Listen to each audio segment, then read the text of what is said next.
The events that occurred in Ferguson, Missouri in August of 2014 led to a heightened scrutiny of what municipal courts do across the nation, not just in Missouri, but in Texas as well. And that scrutiny should lead us to evaluate what we were doing as municipal courts. And through that scrutiny and through that evaluation, make changes as necessary to protect not only the interest of all individuals who come through the court, but also of those with the inability to pay.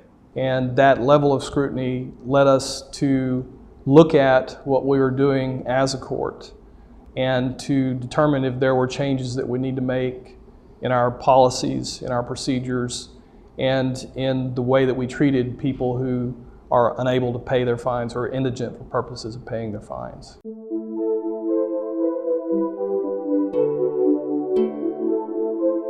The first step was to make an honest and deep assessment of what we were doing, to step back and be subjective and not say, we've been doing this forever, we're going to keep doing it. It was to look at what we were doing and to say, could this be done better? Does this need to be changed?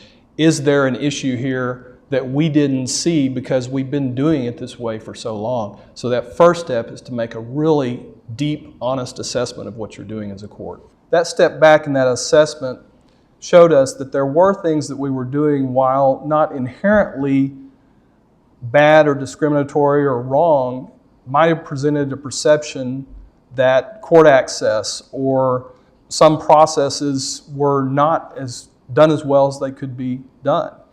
And so we did change some of our policies. We changed some of our policies as it relates to walk-ins, the ability of a person to come in off docket to see a judge as it relates to payment plans, as it relates to non-trial type issues once a person has already gone into the system with a case.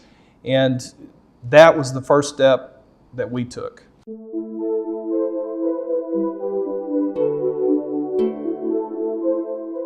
There are some changes that can't be done overnight. There are some changes that require all the court partners to get together. We regularly meet in the City of Arlington with the court clerk's office, the bailiffs, the police department, and the prosecutors, as well as some defense attorneys, and we review the processes. And we identified some things that may need to be done that couldn't be done overnight. For instance, creating a show cause hearing for capias pro fine issuance, or before a capias pro fine warrant is issued.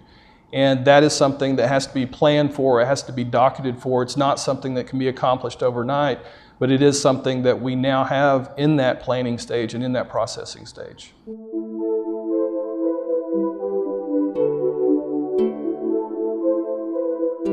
If a court is a safe harbor, they are allowing a defendant who has a warrant out to come into court to try to resolve that issue without being arrested for the warrant being taken into custody. I feel like it's something that many courts have been doing for a long time and not necessarily calling it safe harbor.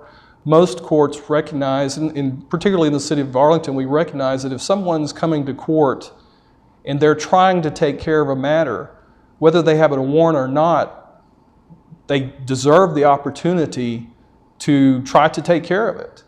And if you were to arrest someone for coming to your court that has a warrant, that seems very counterproductive to the total responsibility of the court.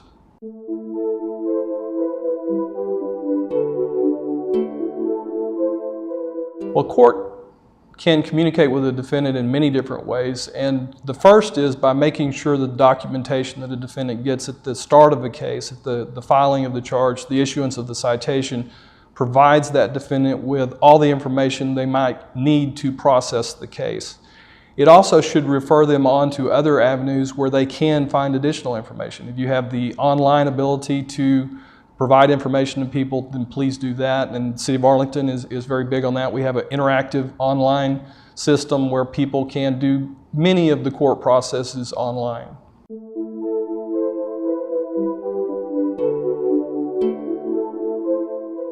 I would encourage other courts to, as I mentioned, take a step back and assess what they are doing first. Make that honest, objective assessment. What do we need to do? What should we do? What are we required to do? And if there are interpretations of the law, then seek out guidance, whether it be through Texas Municipal Courts Education Center or other worthy proponents or organizations or information. Seek it out, find what you think you need to do and you should do legally. Also check with your city attorney on certain issues. And then proceed with those changes if you believe they're necessary.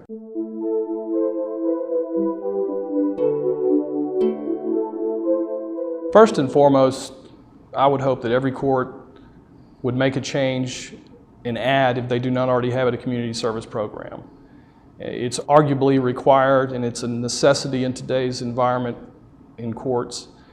There is discretion in how community service plans work. The credit that a person is given for an hour that they work or the type of work they are doing is discretionary with the judge. It would be best for the court to have it set up where it's generally done equally among people, but still the court could have the ability to tailor that for individual needs where there is a need that arises. Secondly, I would recommend they communicate well with all the partners. And as we saw in Ferguson, it didn't start out as a court issue. It started out as a policing issue. And then it became not only a court issue, but a city issue. So good communication with other court partners, including the police department, including your city management. And the third thing is, after you've made that honest assessment of what you're doing in your court and what changes need to be made, is to make some of those changes, implement some of those changes with specific types of dockets, specific policies. If you want to implement a safe harbor policy, then do that. If you want to or need to have that capious profile and show cause hearing, then get that set up.